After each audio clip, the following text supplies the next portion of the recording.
사도행전 4장 1절에서부터 12절까지 본문의 말씀을 주제로 해서 설득이냐 선포냐 라는 제목으로 하나님의 귀한 말씀을 증거하려고 합니다.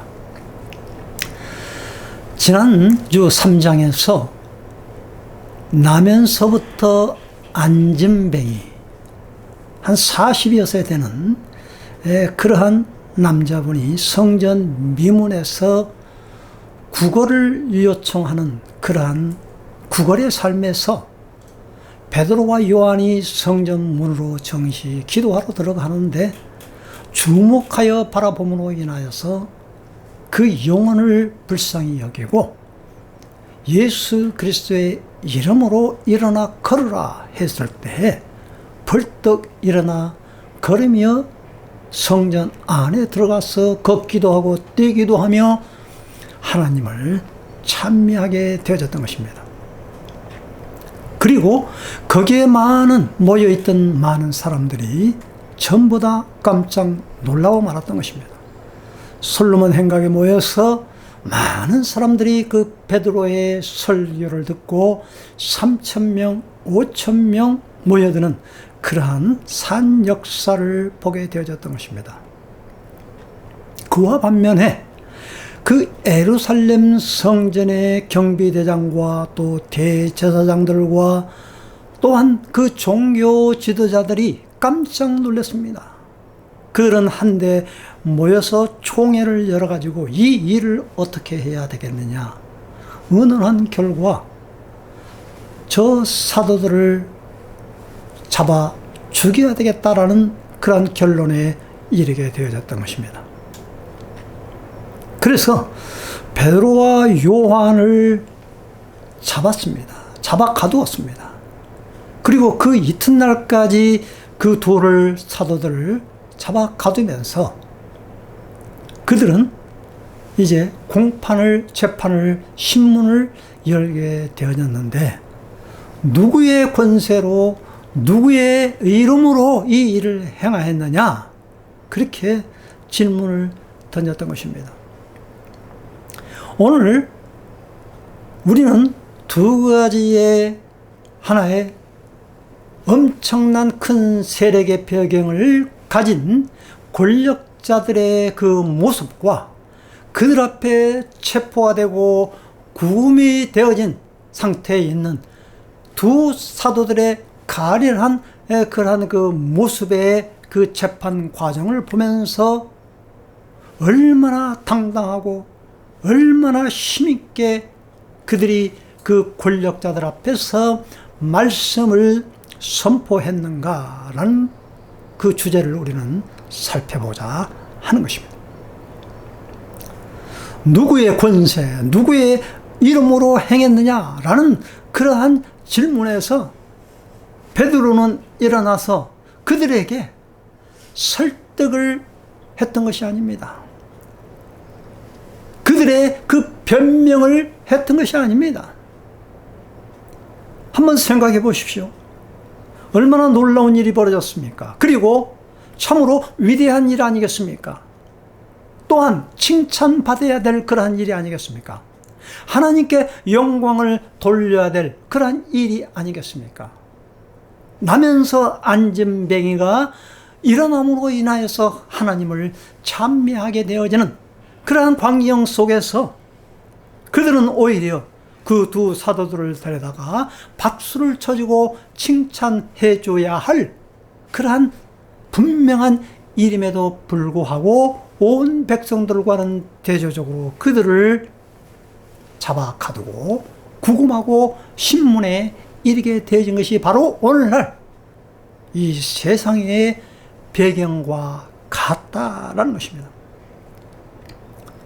오늘 똑같은 그 하나님을 믿는다고 하면서 그 종교의 이름 아래 예수 그리스도의 복음을 증거하는 그러한 사도들에게 핍박을 가하는 그러한 모습 속에서 과연 우리는 종교 생활을 하고 있는가 아니면 진정한 믿음의 신앙 생활을 하고 있는가라는 것을 우리는 살펴봐야 할 것입니다. 그리고 오늘 4장 12절에 나오는 기독교의 핵심 중에 핵심인 구원의 놀라운 선포 캐리고마, 선포 메시지가, 중요한 메시지가 선포되어지는 것을 우리는 중요하게 여기며 오늘 그 말씀을 받고 그 말씀을 붙잡고 신앙생활 하는 데 있어서 흔들리지 아니해야 될 것입니다. 천하인간의 구원 얻을 만한 이름을 우리에게 주신 일이 없다. 다른 이름으로서는 구원받을 이름이 없다. 오직 예수 그리스도 외에는 구원받을 이름이 없다 라고 그렇게 말씀을 하고 있다는 것입니다. 종교와 인간과의 관계에 있어서 종교가 인간을 위해서 있는 것이냐 아니면 인간이 종교를 위해서 있는 것이냐, 많은 사람들이 이와 같은 질문 속에서 갈등을 하고 있습니다. 종교와 신앙의 차이가 무엇입니까? 종교는 자기들의 인간편에서 생각을 하고 있는 것입니다. 인간의 그 노력과 인간의 사상과 인간의 관점에서 하나의 설정해 놓은 그 신을 찾아가는 것입니다. 그리고 또한 자기들의 목표와 자기들의 이익을 달성하기 위해서 하나의 종교를 수단화시킨다라는 것입니다. 그러나 신앙이라는 것은, 우리가 믿는 그 믿음이라는 것은 그와 같은 차원이 아닌 것입니다. 우리 인간의 연약함을 알고 우리 인간은 피조물이라는 것을 알고 창조주 하나님께서 우리에게 찾아오셔서 그 놀라운 구원의 사랑과 구원의 그 놀라운 그 깊이를 깨달음으로 인하여서 우리는 하나님의 계시를 깨닫게 되고 그분의 삶, 그분이 원하시는 그 목표의 삶으로 나아간다라는 것입니다. 쉽게 말하면 이렇습니다. 종교는 인간의 노력이 중점입니다. 그러나 신앙이라는 것은 하나님의 계시가 중점이다 라는 것입니다. 그렇기 때문에 구원이 이 속에 담겨져 있어야 된다는 것입니다. 그것은 뭐냐? 우리 인간은 다 죄인이기 때문에 구원받아야 된다라는 것입니다. 그리고 이 구원을 받아야 된다는 이 말 속에는 바로 이 죄 문제가 그 속에 들어져 있다는 것입니다. 죄 문제를 해결하지 아니하고서는 우리는 구원을 해결할 수가 없다라는 것입니다. 그냥 물에 빠져서 죽어가는 사람이 단순히 건짐받는다는 그러한 구원이 아니라 우리는 죄 가운데 죽을 수밖에 없는 우리의 전인적인 우리의 영혼이 새로운 삶으로 태어나는 그러한 것을 말한다라는 것입니다. 그렇기 때문에 이 진리라는 것은, 구원이라는 것은, 생명이라는 것은 어떻게 보면 유일한 길이라는 것입니다. 오늘날 종교다원주의가 지금 성행하고 있습니다. 종교다원주의는 무엇입니까? 하나의 산에 있는 큰 정상의 그 목표를 도달하는 데 있어서 여러 가지 갈래의 그 방향이 있다는 것입니다. 그래서 서로 인정해 준다는 것입니다. 예수 그리스도, 불교, 천주교, 또한 여러 가지 도교, 그러한 것들이 통해서 결국은 마지막에 정상으로 나아가는 그러한 길이라는 것이죠. 그러나 오늘 우리 기독교는 그런 것이 아니죠. 여러 가지 그 길을 통해서 정상으로 올라가는 길은 맞습니다. 그러나 그 정상의 꼭대기냐 아니냐라는 것이죠. 불교, 다른 천주, 정상의 꼭대기는 그들의 그 교주가 아니겠습니까? 교주, 피조물. 그러나 우리는 그 꼭대기 정상 목표가 분명하기 때문에 바로 전지전능하신 창조주 하나님께 나아가는 그러한 길, 그것이 곧 예수 그리스도를 통해서 우리는 나아간다라는 것입니다. 그래서 요한복음 14장 6절에 보면 구원은 one way ticket, 내가 곧 길이요 진리요 생명이 나로 말미암지 않고서는 아버지께로 올 자가 없느니라. 이렇게 말하고 있는 것입니다. 그러나 이 예루살렘 총회에서 그들은 진리를 선포한 그러한 그들을 잡아 가둡니다. 자, 우리가 상식선에서 한번 생각해 보십시다. 착한 일, 선한 일, 사람을 구해내는 일을 했는데 왜 그들은 그 예루살렘 총회에 했던 그러한 대제사장들을 지금으로 말하면 총회장 아니겠습니까? 그들은 왜 그들을 잡아 가두게 되었느냐라는 것입니다. 많은 사람들은 그 일을 보고 하나님께 영광을 돌렸습니다. 수많은 사람들이 베드로와 베드로의 설교를 듣고 감명을 받습니다. 그 이튿날 신문에서 잡아 죽이려고 했지만 백성들의 폭동에 못 이겨서 그들을 다시 풀어주고 맙니다. 더 이상 다시는 그 이름을 선포하지 말고 말하지 말라라고 했을 때 그들이 하나님 앞에서 누구의 말을 듣는가 살펴보라 하면서 그들은 풀려나면서 그들의 모임에 들어가서 그들은 다시 모여서 하나님께 찬양과 경배를 드리며 뜨겁게 기도하는 가운데 그들은 한 덩어리가 되어지는 초대교회의 그러한 놀라운 배경이 되어졌던 것입니다. 베드로가 그 전에 3번 그 자리에서 예수님을 부인했던 그 나약한 모습, 그것을 한번 생각해 보시면 그 장소인 것입니다. 예수님께서 그 가야바의 그 법정에서 재판을 받았던 그 빌라도 앞에 진리가 무엇이냐라고 말했을 때에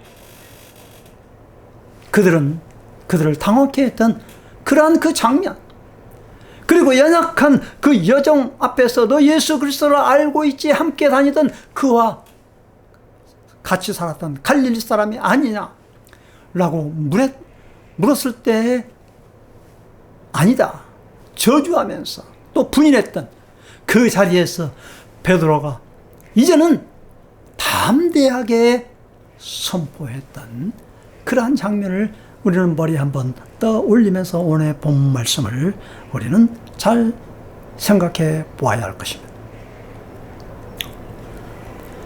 4장 1절입니다. 베드로와 요한이 아직도 사람들에게 말하고 있는데 제사장들과 성전 경비대장과 사두개파 사람들이 몰려왔다. 강력한 종교 지도자들입니다. 종교인들입니다. 잘못된 종교관을 가지고 있는 사람들입니다. 이들은 무엇을 상징하고 있습니까? 자기의 프레임, 자기가 생각하는 그 하나님을 섬기는 자들이라고 우리는 볼 수가 있다라는 것입니다. 자, 2절에 보니까 그들은 사도들이 백성을 가르치는 것과 예수의 부활을 내세워서 죽은 사람들의 부활을 선전하는 그러한 광경에서 싫어했다. 그리고 격분했다. 라고 말하고 있는 것입니다. 왜 싫어합니까? 이 싫어하다. 이 말은 디아포네오라는 그러한 뜻인데 괴로워하면서 싫어하는 거예요. 불쾌하게 여기다라는 것입니다. 그래서 그들은 진리와 영적인 그 생명의 문제가 아니라 그들의 관점은 자기들의 이익을 위해서, 자기들의 그 이득을 위해서 그냥 싫어하는 것입니다. 어두움을 쫓는 자들은 빛을 싫어하게 되어지는 것이죠. 베드로가 말하는 그 선포의 핵심은 부활, 예수 그리스도의 이름, 복음의 핵심, 그것을 말하고 있는 것 아니겠습니까? 너희가 죽인 나사렛 예수 그리스도의 이름으로 저자가 살아났다라는 것입니다. 진리와 생명은 저들에게 무관합니다. 자기들의 그 종파, 자기들이 가지고 있는 이 기득 기득권, 이것이 뺏길까봐 조금이라도 해가 되거나 상하게 되면 그들은 용납을 못한다라는 것입니다. 저는 한 10여 년 전에 부산에서 이제 마지막 목회를, 우리 기독교 대한 성결교회에 대한 그 목회를 떠났다고 봐야 되는 그런 사건이 있었습니다. 모든 선교 사역을 다 마치고 이제는 시골에 와서 이제 사역을 하고 싶어서 이제 그 이명 증서를 부산에서 이곳으로 가까운 우리 교단의 교회에 등록하기로 그렇게 되어 있었는데 이명 증서를 안 해주었습니다. 부산 서지방이죠. 제가 떠나올 때 그런 이야기를 했습니다. 그냥 단순하게 저는 자랑스럽게 기독교 대한성결교회 목사로서, 성결교회 목사로서 우리가 끝까지 성결합시다.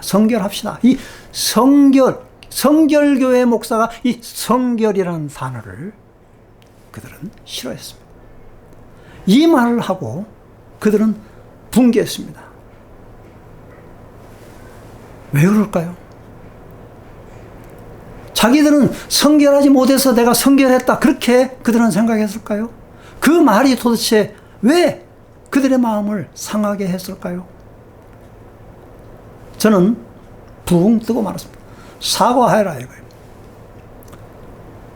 사과를 했으면 거기에 있는 총회장에 했던 양반들, 그리고 거기에 제 동기도 있었습니다. 지금은 기독교 대한 성결교회 총회장입니다. 제 동기가. 또 제 후배도 총회장 했던 그런 사람도 있었고, 지금 현재 성결교회 총회장 제 동기입니다. 전혀 먹혀들지 않습니다. 요 몇 주 전에 제 동기 총회장에게 다시 성결교단에 왜 그러한 일들이, 이명경사가 왜 지금 붕 뜨고 있느냐 좀 알아봐 달라고 했더니 전혀 관심이 없습니다.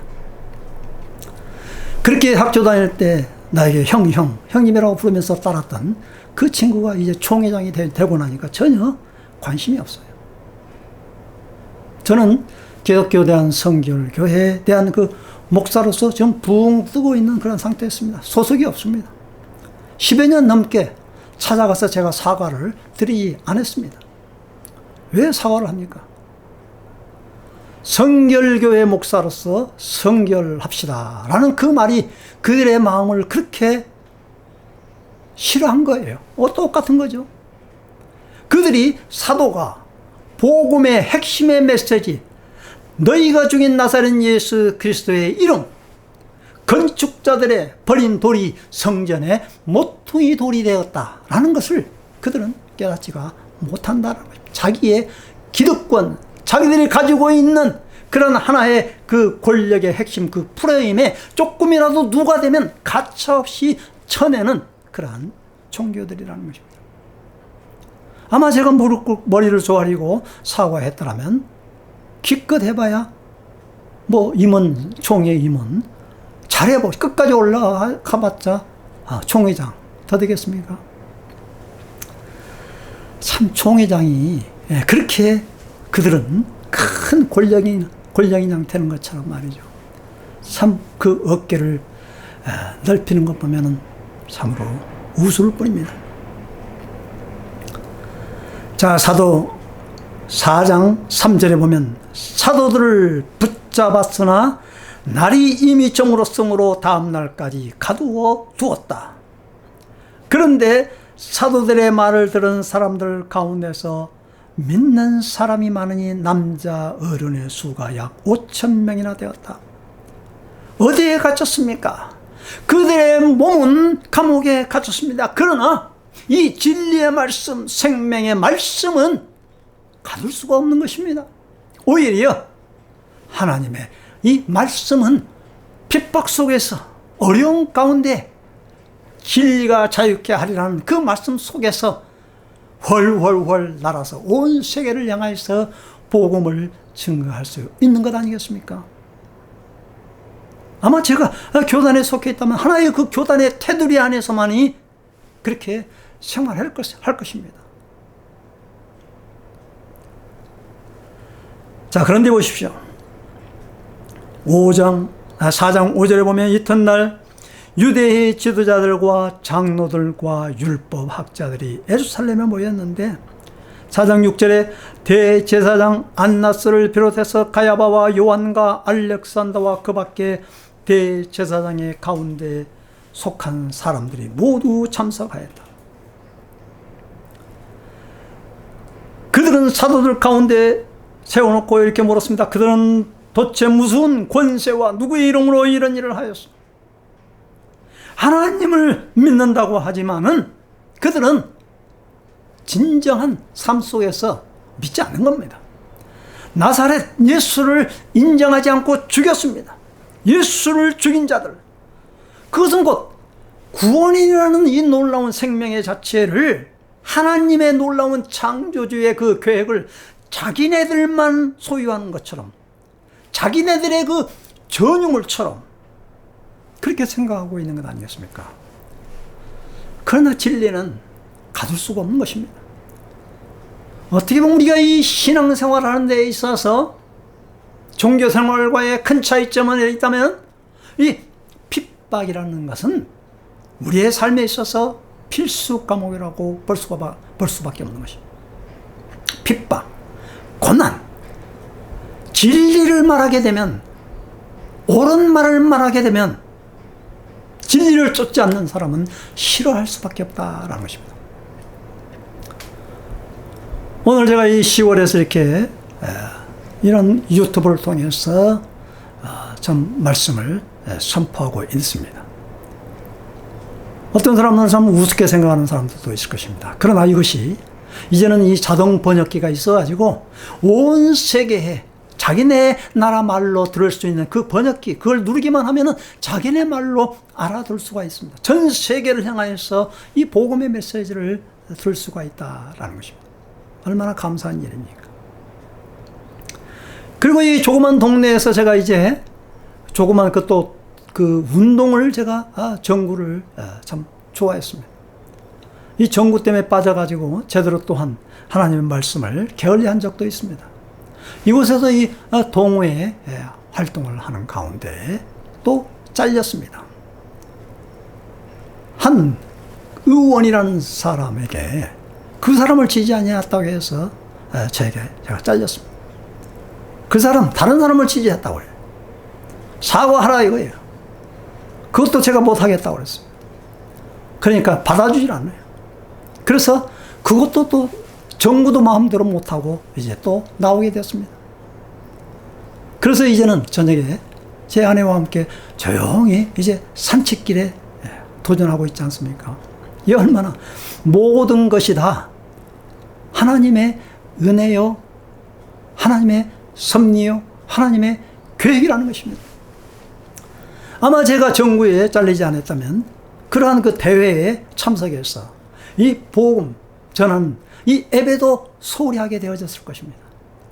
예배도 그냥 대충 드리고 아마 그 대회에 참석해서 아마 뭐 우승했는지도 모르겠죠. 그동안 내가 전국대회도 많이 우승을 했었으니까요. 그러나 이제는 그런 모든 것들이 전혀 이제 부럽지가 않다라는 것입니다. 부럽지가 않고 이렇게 예배를 드리는 그 자체가 얼마나 참으로 감사한지요. 하나님의 말씀의 메시지는 가둘 수가 없는 것입니다. 더 자유스럽게 훨훨 날아서 온 세계를 향하여서 복음을 증거할 수 있는 놀라운 이 기회를 얻게 되었다는 것이 얼마나 하나님의 은혜에 감사한지 모르겠습니다. 자, 7절에 보면 그들은 사도들을 가운데 세워놓고 아까 제가 이야기했죠. 무슨 권세와 누구의 이름으로 말하느냐. 자, 이들은 분명히 다른 말을 할 것이라는 것을 말하고 그렇게 이야기하고 있는 것이죠. 무슨 권세와 누구의 이름으로. 그들의 신문의 주제의 내용은 바로 이런 것이었던 것입니다. 자, 베드로가 그들을 설득했다면은 아마 변호의 말로 충분히 그들을 이야기했을 것입니다. 당연히 너희들이 섬기는 그러한 그 모세 율법을 아마 많이 강조했을 것입니다. 그리고 이 나사렛 예수 그리스도의 이름으로 일어나 걸으라 했는데 바로 그것을 말하지 아니하고 당연히 너희들이 믿는 모세의 율법에 하나님께서 낫게 했다. 그렇게 했으면 분명히 그들은 박수를 받고 나왔을 것입니다. 그 법정에서 나왔을 것입니다. 그러나 이들은 자기의 자랑이나 자기의 힘이나 그것을 드러내 보이지 않았습니다. 오늘날 하나님을 믿는다고 하지만 이 나사렛 예수를 인정하지 않는 그런 많은 사람들, 왜 하필 나사렛이란 그 이름을 붙였을까요? 그건 조그만 촌동네라는 것입니다. 그들이 멸시한 나사렛에서 어떻게 선한 것이 나올 수가 있느냐. 또한 학문과 지식, 배경이 없는 그 베드로와 그 요한들이 말하는 그것을 그들은 도저히 인정할 수 없었다라는 것입니다. 사두개파 모인 것 아니겠습니까? 사두개파들이 그 자리에 있었던 것 아니겠습니까? 하나의 종교의 핵심인 그 두 줄기 바리새인파와 그 사두개파 중에서 진보 입장에 있는 그 사두개파들이 그 회의에 모여서 누구의 권세로 누구의 이름으로 이 일을 행했느냐라고 이렇게 묻고 있었다라는 것입니다. 8절에 그때 베드로가 성령에 충만하여 그들에게 말하였습니다. 자, 여기에 성령이 충만하다라는 그러한 말씀을 우리는 눈여겨 보아야 될 것입니다.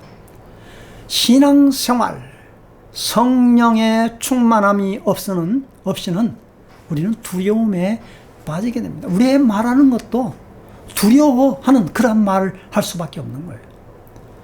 두려움, 반대말이 뭡니까? 용기입니까? 아닙니다. 믿음입니다.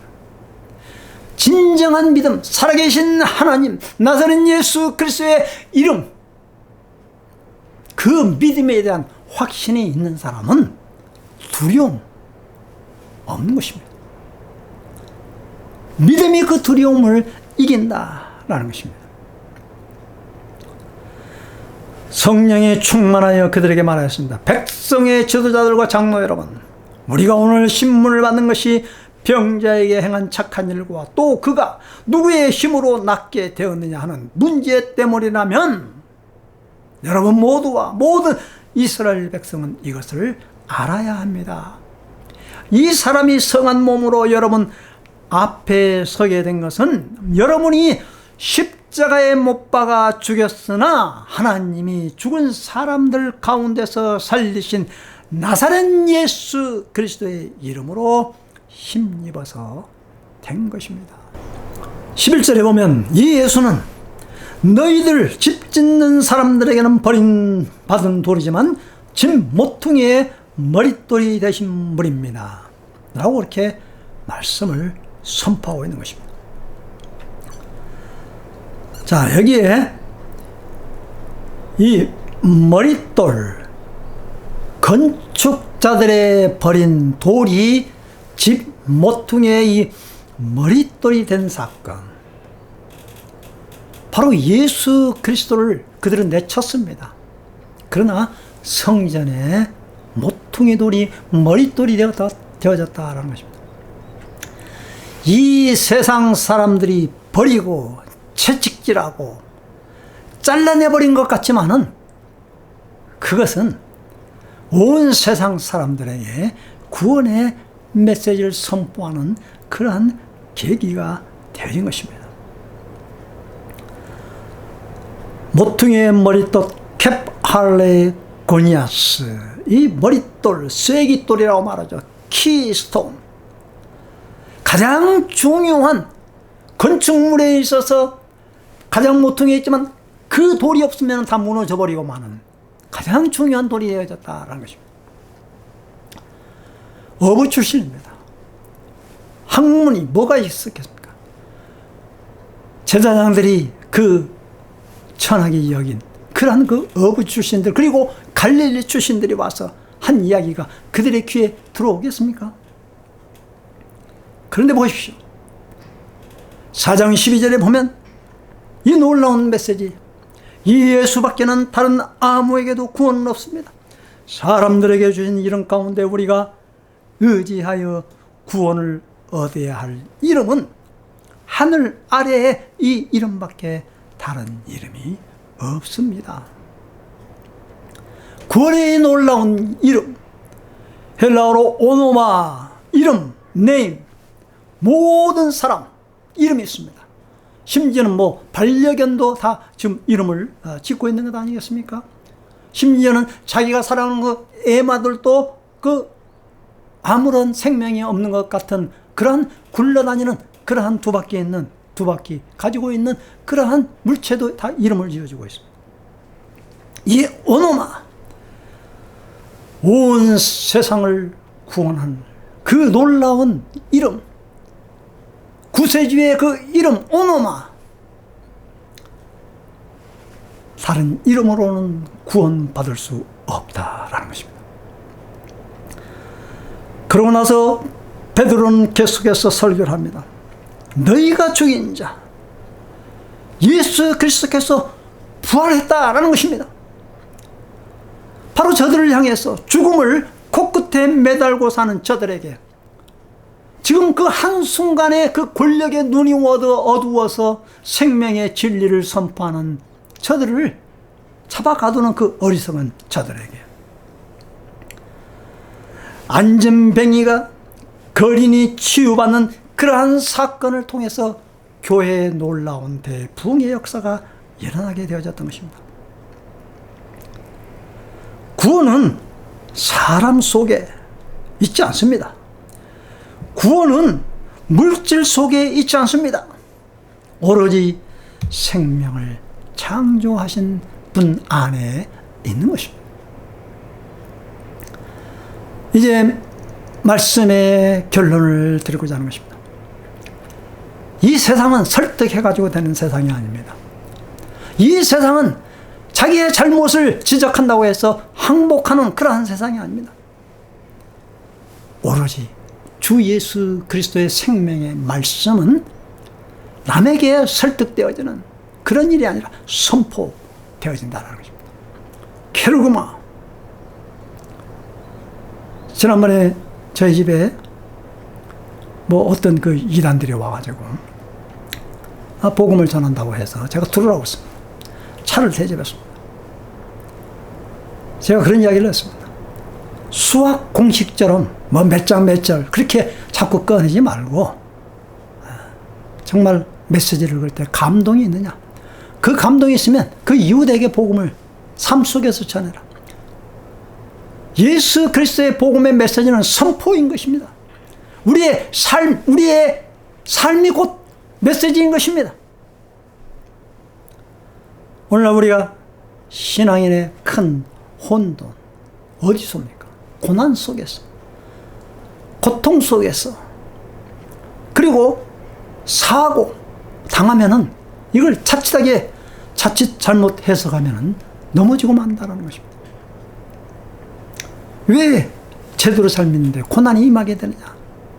고난에 대해서 우리는 잘 해석해야 될 것입니다. 우리는 두려움을 가지고 있느냐, 아니면 믿음을 가지고 담대함 속에서 이 메시지를 선포하고 있느냐라는 것입니다. 이 구원의 메시지는, 이 선포의 메시지는 죽음을 불사하고 선포하는 것입니다. 주기철 목사님 보십시오. 우상 앞에서도 절하지 않는 그러한 절개. 믿음이 없을 때는 두려움이 밀려올 수밖에 없는 것입니다. 왜? 그분에 대한 확신이 없기 때문에, 죽음에 대한 부활이 없기 때문에, 그렇기 때문에 좌절하고 넘어지고 쓰러집니다. 오늘 이 메시지는, 이 선포의 메시지는 바로 세상 앞에 교회의 탄생을 강력하게 선포하는 그러한 메시지가 되어진 것입니다. 이 생명의 메시지는 설득이 아닙니다. 해가 동쪽에서 떠서 서쪽에 튄다. 어떻게 우리가 설명을 해야 됩니까? 공기가 왜 있느냐? 우리가 설득해서 설명해서 되겠습니까? 뭐 진화론 학자들은 이 지구가 생명이 46억 년이라고 해요. 하여튼 참 희한하죠. 그들이 설명하는 그 뭔가 있습니다. 뭐 날씨 기후 변경법인 그걸 통해 가지고 지구가 46억 년이라고 해요.